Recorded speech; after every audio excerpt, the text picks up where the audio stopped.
Hey, welcome to the first one that's actually filmed from a different location now. This is actually my main desk, or gun working desk, I guess, from now on. And as you can see, I've got a few guns laying around, a couple of holders, a couple of my gun lockers, sitting here, sitting there. And this is going to be where I film from now on. Yes, the couch is taking a little bit of a back seat. I think you guys will be fine. Today, we're taking a look at this guy. You saw the short on it. We'll be getting to all those in a little bit. But you saw the short video I did on this guy. So first, let's look at a standard AR-15. Now, this is the Radical Firearms RF-15. Just your bog standard, all mil spec. It's not commercial. It's all mil spec, so everything's interchangeable with mil spec stuff. And this is just a standard AR-15. Full-length handguard, even though it is slightly skeletonized with M-LOK down it. 30-round mag capacity because it's, again, an AR-15. As you can see, it's clear. But the overall weight of this particular gun has the B5 furniture on it. Comes in at just over 7 pounds. It's like 7 pounds, 6 ounces. So that's more like well over 7 pounds. Anyways, we're going to set that aside for a few minutes. Yep. Move the mag over there. By the way, you should definitely get a pistol rack like that. It makes things easier when you're working on guns. But this is the object de jour. And for the idiot that said, oh, you've got too much oil on your gun. You know what? They ship them like that to prevent corrosion and rust. You'll get over it. But this is the Ruger SFAR, chambered in .308. This is the 16-inch version, and they run for about $1,000. Why is that impressive? Well, it's a basically AR-15 that shoots .308s. So it's not a super heavy gun, which is of benefit to a lot of different people who don't want a super heavy rifle, especially something like this that they're going to be carrying around, woods walking, things like that. And you get it in a platform that you might prefer. I like the AR platform. I like the AR platform and semi-autos better than I like the bolt action guns, for example. So I'd rather have a semi-auto .308 than I would a bolt action .308. Again, this is the 16-inch version. It's also available in 20-inch. This one is on loan from Liberty Arms in Harrisonburg, Virginia. Make sure to check them out because they let me borrow stuff, and I'd like to say thank you to them. I am probably going to borrow my buddy's 20-inch SFAR, and then I'll take that out to the range and put some rounds through that one.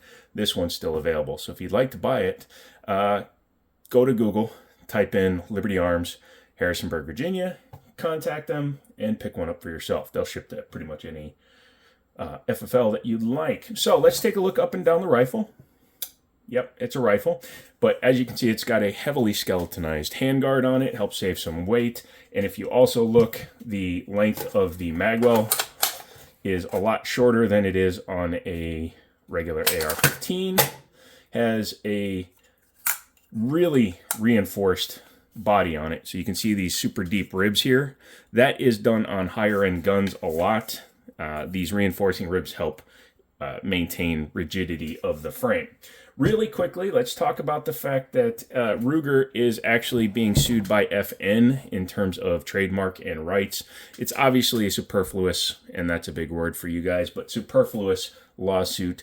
They are not going to lose to FN because FN is suing Ruger because Ruger calls this the SFAR and FN sells something called a SCAR, SCAR. And yeah, they're worried that the two will be completely interchangeable and people will buy the Ruger instead of the FN because they look up SCAR, they see this, and they're like, oh, let's get the SFAR. SFAR, I say SFAR. But yeah, overall, it's really nice. Has a really nice handguard. Has a big spot here for all of those guys that like to do their C-clamping. It gives you a lot of room up there, so you can put whatever you want on there. When you lose that pick rail, though, you do miss some places, like for mounting, I don't know, a PEC box, because everybody needs IR when they're running a goddamn .308 anyways. But yeah, you can put your vertical grips, your angle grips on the bottom. You can put your lights on the side. And this becomes a very, very reasonable carry gun. Just kidding. But a service firearm and a home defense weapon. Although, why would you use .308 in the home? Again, I know you guys are going to write it in the comments, but I have to put it out there anyways. But would you rather shoot .308 or a .22 caliber? You know? If someone's breaking into my home and they're armed, I wouldn't mind grabbing a .308 to do some work. Let me know what you think down in the comments about that. Has a massive brake on it, which is necessary. Necesito. That's just crap from sitting in a couple of cars. But yeah, this has a very, very light weight to it, which is really nice. Put a nice optic on there, and you're still coming well under the standard AR-10 and 308. Has the forward assist. Brandon Herrera likes to call that a failure button, but you know, whatever. Has a large single-sided charging handle. You could change that out because that's just interchangeable with everything. Single-sided bolt release as well as single-sided safety. But again, because of the platform that this is built on, all of that crap is interchangeable. Yes, he just called it crap. I am perfectly fine calling crap because, you know, I'm not a weird pedantic little girl. Let's go ahead and pop the top off. Obviously, clear it, make sure it's empty. And then we'll take the top off and take a look at it. It comes down like a standard AR. I need something a little bit stiffer than this. That's what she said. Grab a different pen. While I'm doing this, don't forget to like, comment, share, subscribe, do all that fun stuff. Also, if you become a member of the channel, that will definitely help you guys out and help me out, because at the beginning of every month, I do a giveaway where I do one for members, and I also do one for subscribers. So you have 2 opportunities every month to get stuff from the Jiminy Show. So why wouldn't you? Huh? Why the heck wouldn't you? Old pens are really good for doing stuff. So anyways, go ahead and pull your pins out. And you can take the top off. Bottom looks very familiar to anybody. I bet you the top does too. It's very stiff because it's a brand new gun. You can see the amount of oil and stuff they put on it when it leaves the factory. Just your standard setup. It looks like this has extra springs or buffer weights in it though. So that's interesting to see. But it works just like your standard bolt carrier group. Very nice. Very, very nice. Even the direct impingement, the where the gases come back and hit the bolt carrier group, they have that pinched in just like they do on a good bolt carrier group. Feels really nice. A little greasy, but what can you do? Take that out, and as you can see, the machining inside of it's really nice. Obviously, being heavily skeletonized, you can see your gas block and your tube going all the way back. Yeah, not bad. Very well put together. And again, for $1,000, I mean, I would much rather have one of these than say a Marlin 1895, which would run another what, $300, $400 over this thing.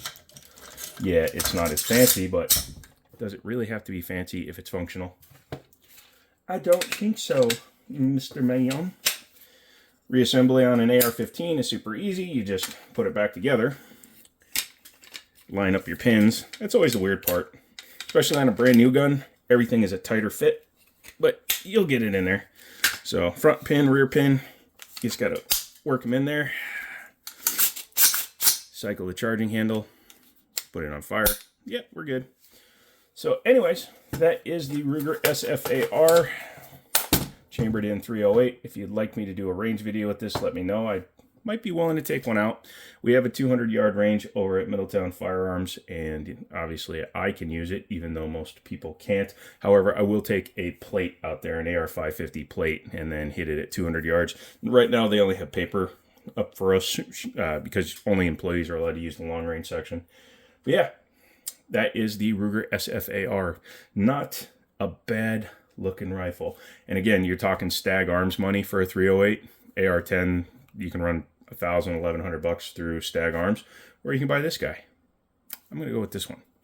Let me know if you have one, how much you like it, if it has any cycling problems, things like that. People have asked me about the weight being an issue when you're shooting 308. I think that brake is going to make a big difference. But I'll take one out and see what it does. So come back for the live streams, come back for more videos, come back for some giveaways, come back because you like to. Give me a thumbs up, all that fun stuff. And as always, I'll talk to you later.